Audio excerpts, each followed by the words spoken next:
يمكن أن تشكل دراسة عصور ما قبل التاريخ تحديا، فنحن البشر نميل إلى ترك الكثير من الأشياء وراءنا والتي تظهر أننا كنا هناك، وهذا هو المكان الذي تأتي فيه الحفريات. فالحفريات هي بقايا كائنات قديمة محفوظة، معظمها من العظام أو الأصداف أو الهياكل الخارجية، والتي تم تحجرها وحفظها في الصخور. ولكن يمكن أيضا حفظ المواد العضوية الأخرى في العنبر أو الخشب المتحجر أو حفر القطران. واليوم في هذا الفيديو سنشاهد معا 10 من أغرب الحفريات التي تم اكتشافها على الإطلاق. 10. محاربة الديناصورات. الديناصورات المقاتلة، وهما زوجان من الأحافير المستخرجة من الصحراء المنغولية في عام 1971. هذان الحيوانان أحدهما مفترس والآخر فريسة، كانا متورطين في قتال مميت قبل 75 مليون سنة، وقد وقع حادث مفاجئ لهما أثناء القتال على الأرجح، ووقع عليهم كثبان رملية منهارة واحتفظت بهما إلى الأبد في كفاحهما اليائس من أجل البقاء. كان المفترس هو فيلوسيرابتور الشهير، في حين أن هدفه كان عشبا بحجم الخنزير يسمى بروتوسيراتوبس. يبدو أن الجارح قد أدخل أحد مخالبه الحادة في عمق عنق فريسته، على الأرجح ضربة قاتلة حتى لو لم تكن فورية، لكن بروتوسيراتوبس لم يسقط بدون قتال. لقد ألقى مهاجمه على الأرض وعض بشدة على أحد ذراعي الطيور الجارحة، مما أدى إلى كسر العظم. يتكهن بعض علماء الأحافير بأن زوالهم ربما لم يكن بسبب تدفق الرمال المفاجئ، لكن العاشبة الثقيلة ماتت فوق فيلوسيرابتور الجريح، مما جعله غير قادر على الحركة، وبالتالي اختتمت مصيرهما. 9. الذباب فريسكي. لقد أظهرت لنا حديقة جراسيك قيمة العنبر، وهو راتنج متحجر يمكنه الحفاظ على الحياة منذ ملايين السنين. في الحياة الواقعية لم نحصل بعد على أي حمض نووي دينودين من الكهرمان، ولكنه أسفر عن بعض الاكتشافات المذهلة على النحو المفضل من قبل فريق بحثي من جامعة موناش الأسترالية، وقد قدمت نتائجهم في عام 2020 بعد دراسة أكثر من 5800 عينة من الكهرمان مؤرخة في أي مكان بين 40 مليون و230 مليون سنة. اكتشف الفريق الكثير من الأحافير المثيرة للاهتمام، ولكن أكثر تفردا وغرابة هو قطعة واحدة من العنبر التي التقطت ذبابتين طويلتي الأرجل وأصبحا محاصرين في النسغ اللزج للأبد. والذباب هو مثال على المخلوقات التي ماتت منذ حوالي 41 مليون سنة، والتي تبدو كما ماتت بالأمس. 8. أقدم حفرية.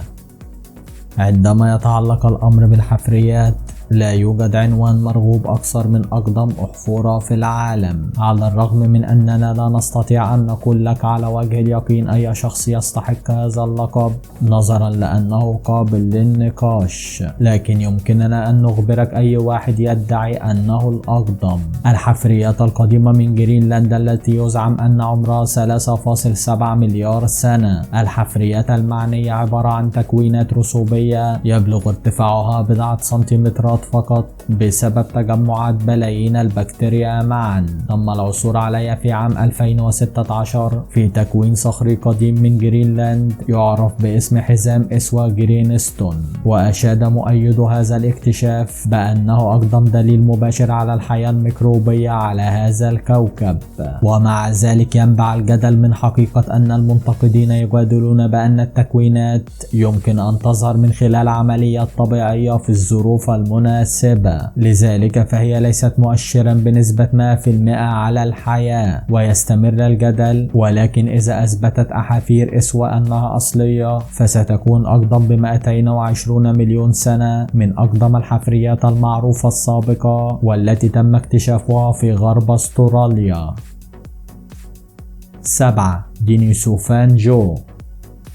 بالنسبة للتبتيين يعتبر كهف بيشيا كرست مكانا مقدسا للشفاء، ولكن بالنسبة لعلماء الأنثروبولوجيا القديمة فهو أحد أكثر الأماكن المحيرة على هذا الكوكب، وهو مكان يحمل على الأرجح إجابات بخصوص أحد أكثر الأنواع غموضا من البشر البدائيين دينيسوفان. بدأت هذه القصة الصغيرة في عام 1980 عندما وجد الرهبان البوذيون أحفورة غريبة، وكانت عبارة عن فك سفلي ذو أسنان كبيرة. بدا الأمر بشريا لكنه في الوقت نفسه ليس بشريا بالكامل. لحسن الحظ أدرك الرهبان أنه ربما كان اكتشافا مهما، لذا قاموا بحفظه وشق طريقه في النهاية إلى العلماء في الصين. ومع ذلك فإن هؤلاء العلماء لم يكونوا علماء أنثروبولوجيا قديمة ولم يصنعوا الكثير من عظم الفك، ولكنهم قرروا التمسك به. وبعد 30 عاما وفي عام 2010 اكتشفنا دينيسوفان،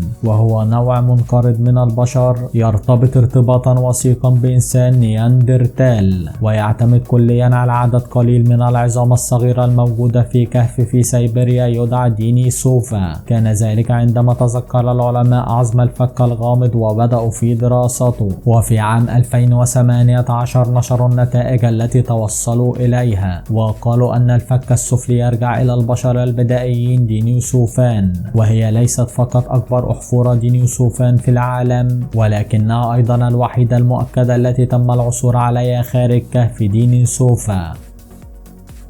6. الأفعى والديناصور.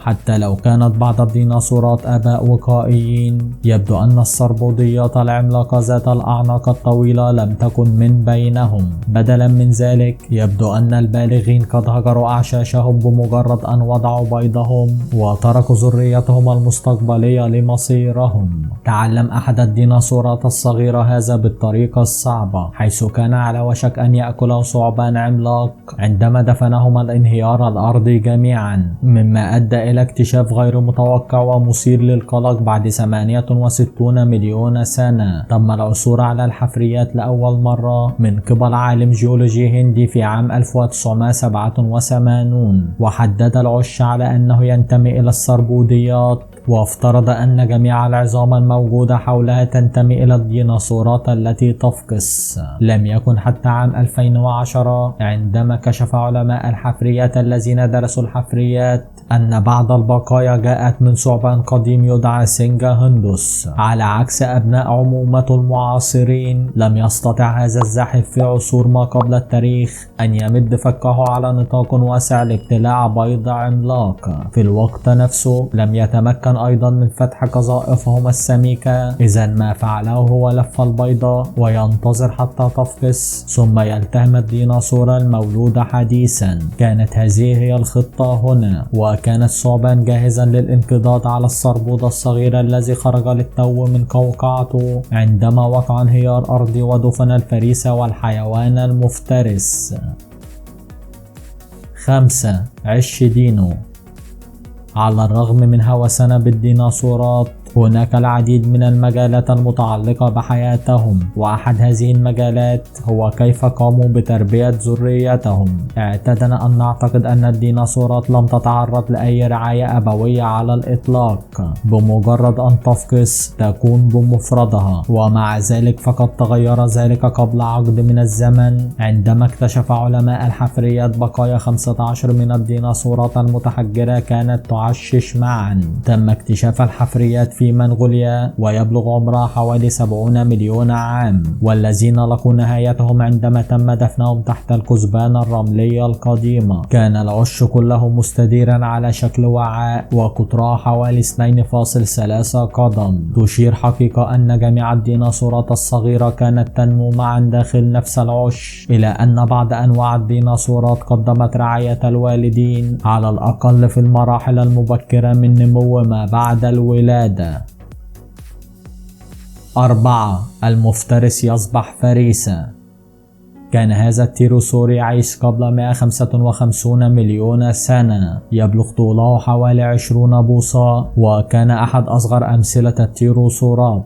في أحد الأيام اندفع الزاحف الطائر في الماء واصطاد سمكة، ولكن عندما كان يبتلعها تم صيد المفترس نفسه بواسطة سمكة أكبر يبلغ طولها قدمين. وعلى الرغم من حجم السمكة الكبير يبدو أنها كانت غير مجهزة للتعامل مع فريسة بحجم التيروسور، وقد علقت أسنانها في الألياف الصلبة والجلدية لجناح التيروسور، وكانت غير قادرة على فك الارتباط. غرق التيروسور والسمكة الصغيرة والسمكة الكبيرة في المياه العميقة منخفضة الأكسجين معا، ومات الثلاثة جميعا في قاع البحيرة، وتم الاحتفاظ بها كحجر أحفوري ل 150 مليون سنة. 3. العنكبوت. الأحفورة الأكثر غرابة تتضمن أرجل أبي طويلة حوصرت في الراتنج منذ ما يقرب من 100 مليون سنة، فقد علق العنكبوت في قبره اللزج. على الرغم من أننا عادة ما نخطئ في فهمنا للعناكب، إلا أن السيقان الطويلة أو الحاصدين ينتمون إلى مجموعة منفصلة من العناكب، فعندما تم دفنه بواسطة الراتنج أصبح قطعة من الكهرمان، وهذا هو السبب في أنه حتى الآن بعد 100 مليون سنة يمكننا أن نراه. 2. مصاص الدماء الصغار. يبدو أنه حتى قبل 750 مليون سنة، عندما كانت كل أشكال الحياة على الكوكب تتكون من كائنات وحيدة الخلية، كانت الكائنات لا تزال تصطاد وتقتل بعضها البعض. هذا هو استنتاج دراسة نشرتها الجمعية الملكية في عام 2016، والتي وجدت أول دليل على الافتراس في السجل الأحفوري الناجم عن كائنات صغيرة تشبه مصاصي الدماء. لم تكشف الحفريات عن القتلة أنفسهم، بل كشفت عن ضحاياهم. حقيقيات النواة المجهرية التي تحتوي على ثقوب دائرية ونصف القمر في غشائها، كانت هذه نتيجة لهجمات الكائنات المفترسة التي اخترقت الجلد الخارجي لتتغذى على الدماء بالداخل. كان الافتراس أحد العوامل الدافعة التي أدت إلى سباق التسلح التطوري بين المفترس والفريسة، والذي تسبب في النهاية في التنوع المذهل للحياة الذي نتج عنه جميع الكائنات على هذا الكوكب. إذا لم يبدأ مصاص الدماء الصغار هؤلاء في أكل الكائنات الحية الأخرى منذ مئات الملايين من السنين، فقد تكون الحياة اليوم بعيدة كل البعد عن التعقيد كما هي. 1. وحش تولي. في صيف عام 1955 قام صائد الحفريات الهواة فرانسيس تولي بواحد من أغرب الاكتشافات في تاريخ علم الحفريات في مازون كريك إلينوي. لقد كانت أحفورة لا مثيل لها، والتي لا تزال تحير العلماء حتى يومنا هذا، وكانت عبارة عن حيوان تمت تسميته باسم وحش تولي، ويبلغ عمره حوالي 300 مليون سنة. تم العثور على العديد من العينات الأخرى منذ ذلك الحين، ولكن جميعها في أحافير مازون كريك. لذلك لدى علماء الأحافير فكرة جيدة عن شكل وحش تولي. كان لدى وحش تولي جسم ناعم يشبه البزاقة، ينتهي بذيل على شكل الأشياء بأسمائها الحقيقية مع زعانف. في الطرف الآخر كان لديه خرطوم طويل يشبه الأنبوب، ينتهي بالفم بأسنان حادة تشبه المخلب.